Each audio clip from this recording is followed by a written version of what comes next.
Ang binatang si Lusheng, matapos ang ilang sandaling pagtataka kung bakit niya laging naisip ang maganda't batang si Dong Qingzue, ay nagpasya na lang umiwas at umalis. Pupunta ako para kumuha na sertipikasyon.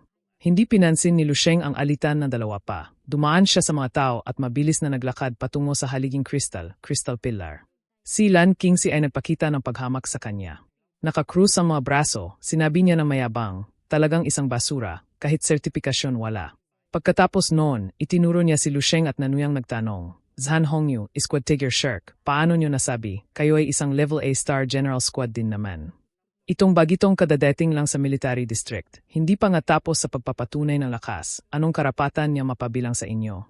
Zhan Hongyu, hindi mo naman siguro iniisip na ikaw ay matandang baka na kumakain ng batang damo, di ba? Si Zhan Hongyu ay tumingin sa kanya at ngumisi na malamig, sumagot. Ano kung gusto kong maging matandang baka na kumakain ng batang damo? Pakikialaman mo ba? Ngumuso si Zhan Hongyu at nagdagdag pa ng isang sundot. Ang paghabol mo sa akin, hindi ba yun may tuturing na matandang baka na kumakain ng batang damo? Si Lan Qingxi ay nagalit na parang dinaganan na 1,000 kilong bato ang kanyang likod. Ako, si Lan Qingxi. Gusto sanang tumutol ni Lan Qingxi pero naumid ang dila. Napangangas siya. Para siyang susugod para makipag-away kay Zhan Hongyu pero pinigilan siya ng 2 miyembro sa likuran niya.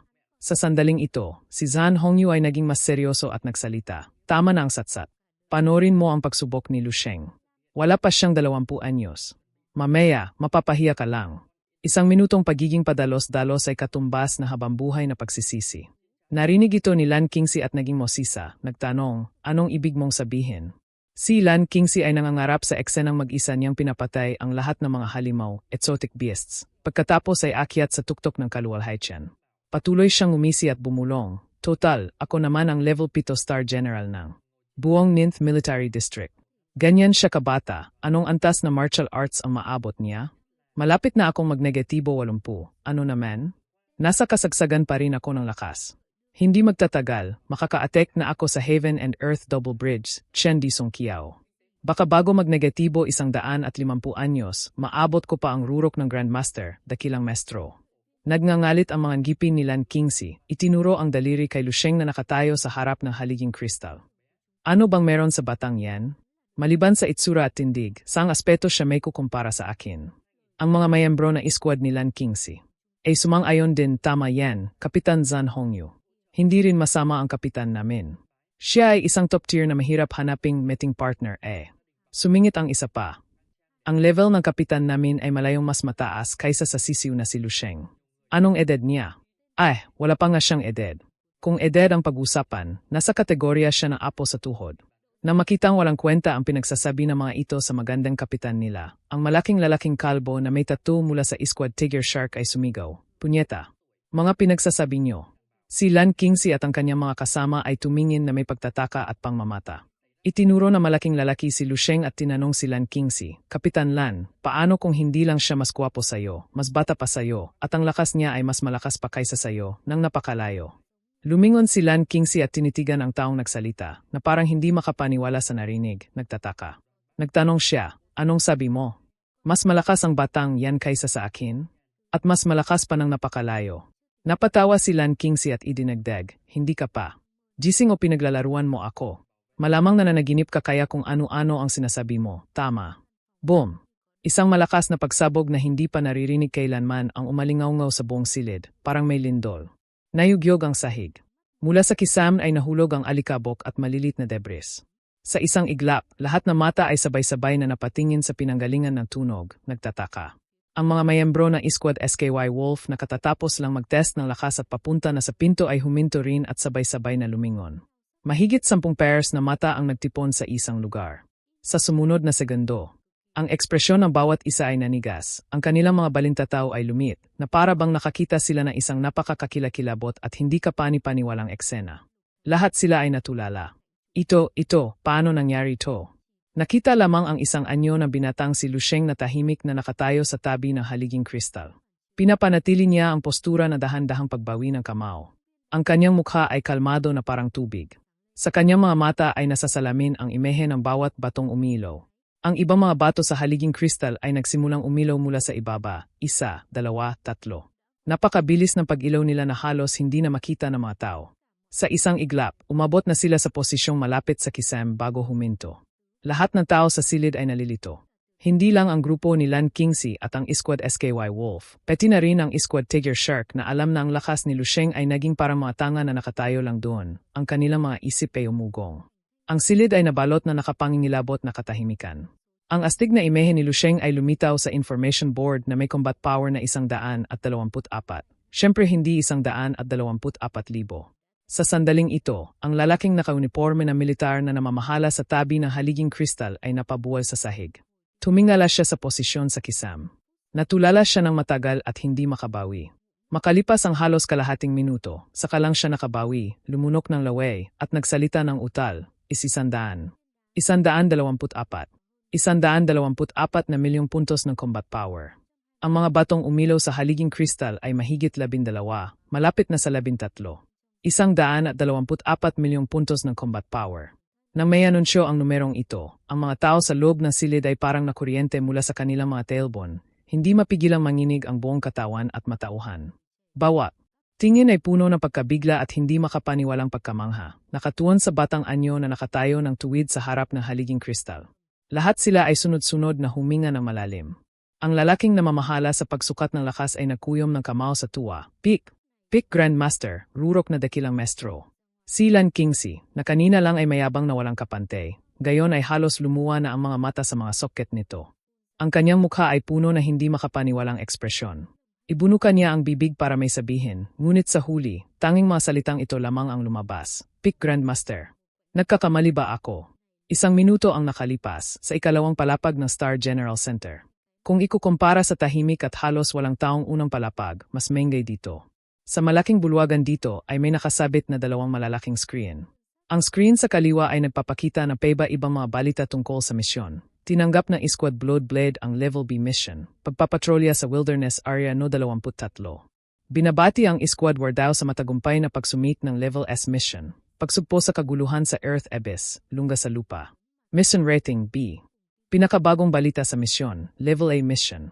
Sa loob ng bulwagan, ang mga Star General ay maaring makakuha ng pinakabagong sitwasyon at balita tungkol sa misyon ng kanilang squad at ng iba pang mga squad sa loob ng military district sa pamamagitan ng malaking screen. Mayroon ding impormasyon tungkol sa mga Star General na kumikilos mag-isa na gustong sumali sa mga team. Ang ranggo sa itaas ng Star General list ay halos walang pagbabago, maliban sa pagbabago ng contribution points, puntos ng kontribusyon, sa tabi ng ilang pangalan. Ang mga tao sa bulwagan, habang tumitingala para tingnan ang mga balita sa misyon, ay paminsan-minsan ding sumusulyap sa Star General list. Ito ay isang nakagawiang kilos, tulad ng pagtingin ng mga tao sa balanse ng kanilang bank account sa tuwing bubuksan nila ito. Sa sandaling ito, isang lalaking may Bonnier accessory sa ulo, malamya, ang nagulat sa malaki at matipunong lalaki sa tabi niya. Kapitan, yung Level A mission na tulungan ang defense line na sinalakay ng mga halimaw na tinitingnan natin kanina, hindi ko alam bakit biglang nawala. Sumagot ang kapitan, mukhang hindi nasira ang defense line na yon. Biglang hindi na kailangang linisin. Malabo ang impormasyon, walang paliwanag. Sijish, kung nawala, nawala na. Maraming bagong misyon ang lilitaw mula sa bagong Earth Abyss. Pumili na lang ulit tayo ng iba. Tumango ang lalaking may Bonniers, opo. Boom! Biglang isang malakas na ugong ang narinig mula sa unang palapag. Ang buong sahig na ikalawang palapag ay tila nayanig. Ang buong palapag ay umuga. Halos lahat dito ay mga Level 7 Star General Masters. Siyempre, ang ganong pagyanig ay hindi makakaapekto sa kanila. Ngunit ang biglaang paggalaw ay nagpagulat pa rin sa maraming tao. Lahat sila ay nagkagulo at nag-usap-usap. Anong nangyayari? Lindol ba? Bulong ng kapitan. Paano magkakaroon ng lindol sa loob ng military district?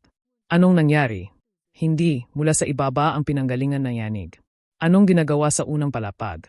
Bakit parang naramdaman ko na deti ang ganito? Nga pala, nangyari na nga ito deti. Noong si High General Chen Angsing, ang Star Emperor, ay dumating dito para sukatin ang lakas, nayanig din ang ikalawang palapag na parang lindol. Nandoon ako mismo noon. Paliwanag ng kapitan na may kaswal na tono na isang nakaranas na. Dahil ang nasa ibaba ay ang lugar para sa pagsusuri ng lakas. Ang haliging kristal ay konektado sa buong gusali. Hanggat sapat ang lakas ng suntok, maaari nitong yanigin ang gusali, kaya nagkakaroon ng parang lindol. Huminto sa pagsasalita ang taong ito, biglang natauhan, at tumingala sa malaking screen na nakasabit sa harap. Sa screen ay ipinapakita ang Star General list. Pagtingin niya, agad na nanlaki ang kanyang mga mata, napatras ang katawan, at huminga ng malalim.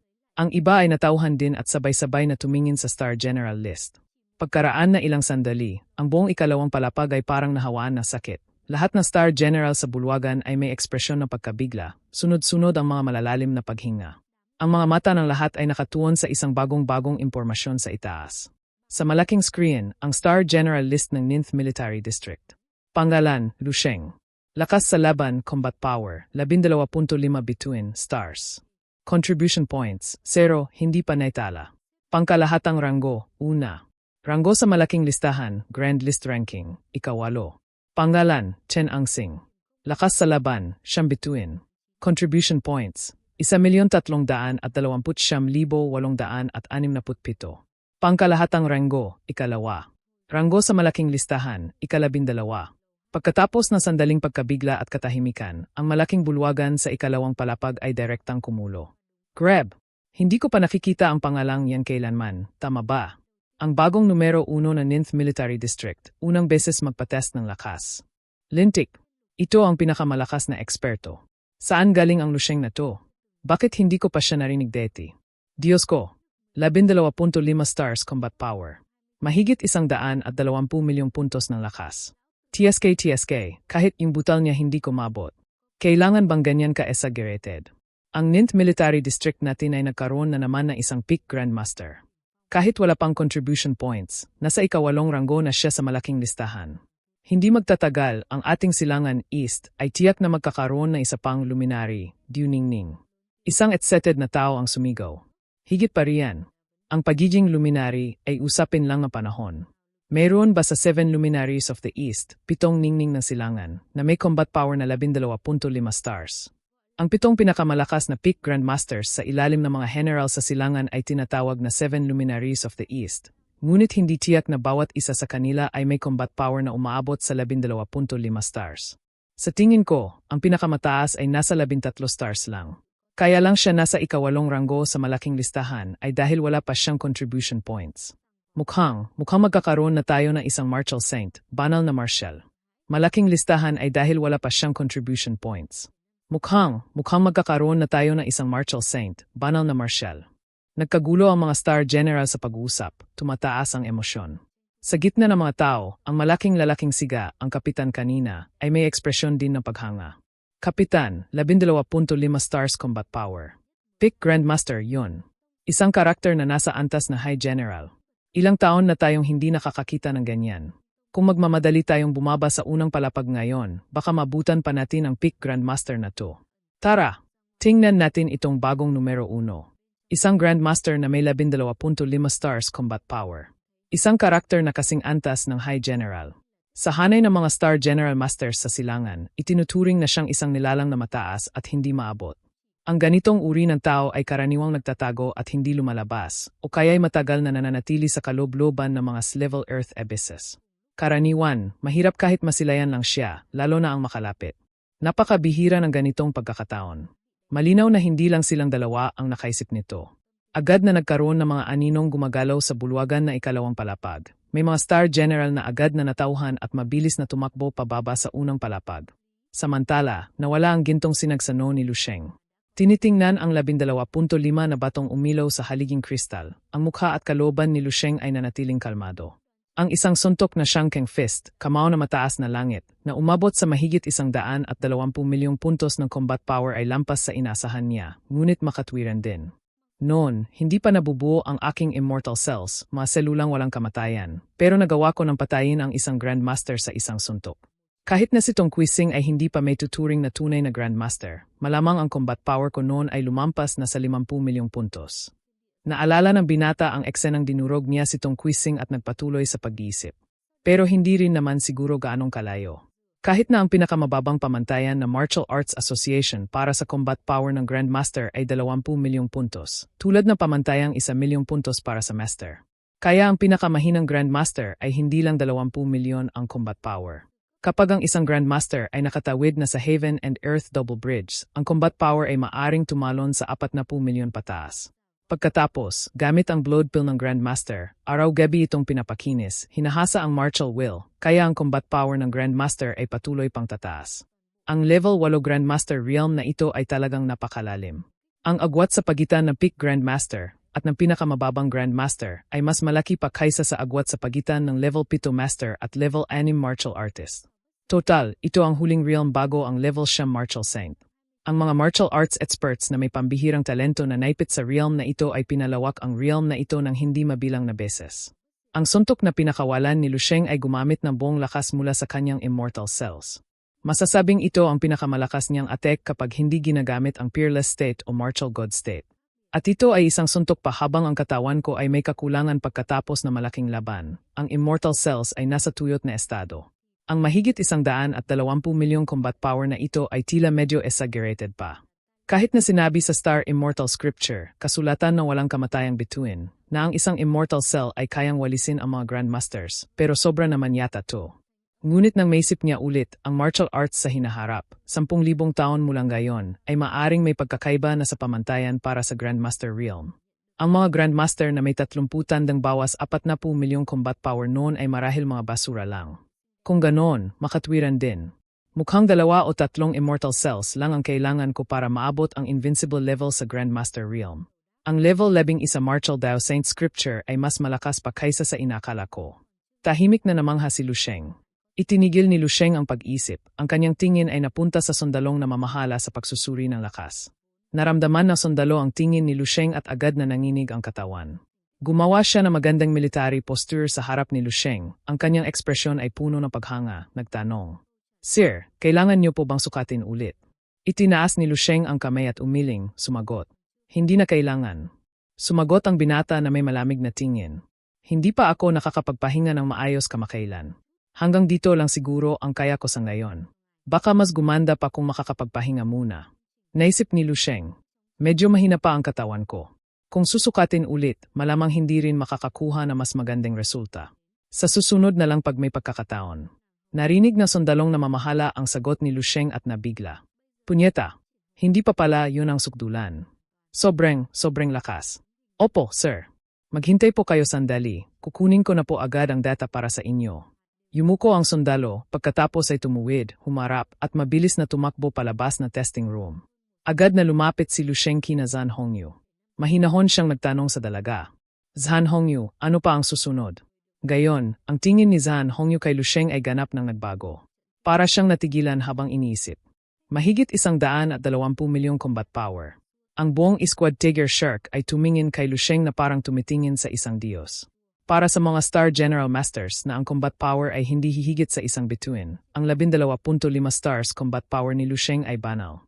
Ang pinaka-importante, ang Diyos na ito ay ang taong pinulot nila mula sa kagubatan. Para sa kanila, ang karanasang ito ay masyadong surreal. Nakita ni Lu Sheng na natulala ang dalaga kaya kinawayan niya ito, tinawag ang pangalan. Zhan Hongyu. Namula ang mukha ni Zhan Hongyu na parang kamatis. Hanggang ngayon ay blanco pa rin ang isip niya. Alam ni Zhan Hongyu na malakas si Lu Sheng at may idea na siyang kumapit sa hita, figurative for support, ni Lu Sheng. Akala niya noon ay isa lang si Lu Sheng na Grandmaster. Kung hindi niya magadawang mag-isang bantayan ang isang buong battlefront at pumatay ng level 7 exotic beasts na parang pumapatay lang na manok. Ngunit hindi kailanman naisip ni Zhan Hongyu na ang combat power ni Lu Sheng ay abot sa 12.5 stars. Isang peak Grandmaster. Isa sa 7 luminaries of the East. Lintik. Hindi ito ordinaryong hita. Malinaw na ito ay isang napakalakas at matibay na hita ng dinosaur. Kawawa naman si Zhan Hongyu na inakala pa niyang siya ay matandang baka na kumakain ng batang damo. Kahit na pumayag si Lu Sheng na kainin siya nito, sapat ba ang kanyang mga ngipin para nguyain siya? Si Lu Sheng ba talaga ay batang damo? Biglang naalala ni Zhan Hongyu ang edad ni Lu Sheng. Mas bata siya sa kanya na hindi bababa sa 30, 40 taon. Ibig sabihin, si Lu Sheng ay 19 taong gulang pa lang. Ngunit siya ay isa ng peak Grandmaster. Naramdaman ulit ni Zhan Hongyu na kinakapos siya ng hangin sa utak. Makalipas ang ilang sandali, saka lang siya natauhan. Dahil sa sobrang hiya, tumikim siya. Gino, hindi pa po tapos ma-update ang contribution points. Sa ngayon, wala na pong iba. Maari na po kayong pumili na tirahan na gusto ninyo. Sa sandaling iyon, isang anino ang sumugod at lumuhod sa harap ni Lu Sheng. Ito ay si Lan Qingxi. Nagulat si Lu Sheng at tiningnan ito. Mabilis na yumuko ng paulit-ulit si Lan Qingxi. Gino, nagkamali po ako na sinabi kanina. Sana po huwag ninyong dibdibin. Narinig sigurado ni Lusheng kung paano siya minalit ni Lan Qingxi kanina. Baka magtanim siya ng galit at kumanti. Kung ganon, hindi makakayanan ni Lan Qingxi ang mabuhay na mapayapa.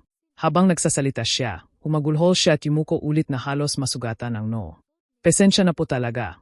Sobrang pesensya na po. Kalmadong tiningnan ni Lusheng si Lan Qingxi na nagmamakawa. Wala siyang sinabi. Habang ganito si Lusheng, lalong natakot si Lan Qingxi. Ang mga mayembro na squad ni Lan Qingxi ay nataranta rin at mabilis na gumapang palapit para tumulong sa paghingi ng tawad. Pakiusap po, Ginoo, tanggapin ninyo ang paghingi ng tawad na aming kapitan. May sira po talaga ang ulo niya kaya madalas siyang magsalita ng kung ano-ano. Opo, totoo po yan. Malakas nga po ang kapitan namin, pero hindi po maayos ang pag-iisip. Sa buong 9th Military District, mahirap pong makahanap ng kasing sira ng ulo niya. Sumingit ang katabi. Tama. Malapit na po sigurong ma-confine sa mental hospital ang kapitan namin. Narinig ni Lan Qingxi ang masigasig na suporta ng kanyang mga mayembro. Isang ngiti na mas pangit pa sa pag-iyak ang lumitaw sa kanyang mukha. Sunod-sunod siyang tumango. Tama. Ginoo, hindi po talaga maayos ang ulo ko. Sa isip ni Lan Qingxi.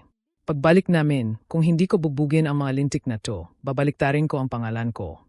Kaswal na sumagot si Lusheng. Sige na. Sa susunod mag-ingat ka. Habang si Zhan Hongyu naman ay tiningnan ang mga ito ng may matinding paghamak. Ang lakas ng loob niyo kanina, bakit ngayon ang amo niyo na parang mga tuta? Nang malaman ni Lan Qingxi at ng kanyang mga tauhan na hindi sila pinarusahan ni Lusheng, natuwa sila na parang nanalo sa loto, habang ang luha ay patuloy pa ring dumadaloy na parang ulan. Oo po. Maraming salamat po sa inyong pag-unawa, Ginoo. Naisip niya, may susunod pa. Kung magtatanim ng galit sa akin ang isang taong ganito kalakas, siguradong wala na akong buhay na pupulutin. Hindi, baka nga bangkay ko hindi na mapulot. Punyeta, si Zhan Hongyu pala ay nakakuha na napakalaking suporta. Hindi, hita ng elepante to. Hindi, mas eksakto, hita ng Tyrannosaurus Rex. Paano ako makikipagkompetensya dito? Kainis. Kalalabas lang ni Lusheng at ng Squad Tiger Shark mula sa pinto ng testing room ng biglang. Isang malakas na hangin ang umihip sa bulwagan. Isang anino ang lumitaw sa harap nila. Simula pa lang yan. Sumunod ay hus. Sa isang iglap, napuno ng mga tao ang bulwagan. Bawat isa ay isang master na may malakas na ki at dugo na parang nagbabagang pugon. Ang grupo ng mga master na nagtipon sa isang lugar ay nagpataas ng temperatura ng bulwagan na ilang degree. Sa mukha ng mga taong ito ay makikita ang pag-aalala, pananabik at excitement. Pagdating nila, agad silang nagtanong. Grandmaster Lusheng. Sino po si Grandmaster Lusheng?